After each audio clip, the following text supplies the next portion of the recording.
கரூர் சம்பவம் தொடர்பாக தாவேகா தலைவர் விஜய் மீது சரமாரியான கேள்விகளை கோர்ட் முன் வச்சிருக்கு. சில கண்டனங்களையும் தெரிவிச்சிருக்காங்க.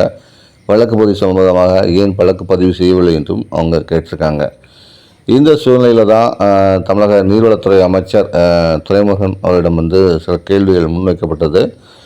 அதுக்கு துரைமுருகன் என்ன பதில் சொன்னார்னா, எந்த ஒரு வழக்காக இருந்தாலும் ஆதாரங்களின் அடிப்படையில் தான் சாட்சிகள் ஆதாரங்கள் அடிப்படையில் தான் கைது நடவடிக்கைகள் எடுக்கப்படும்.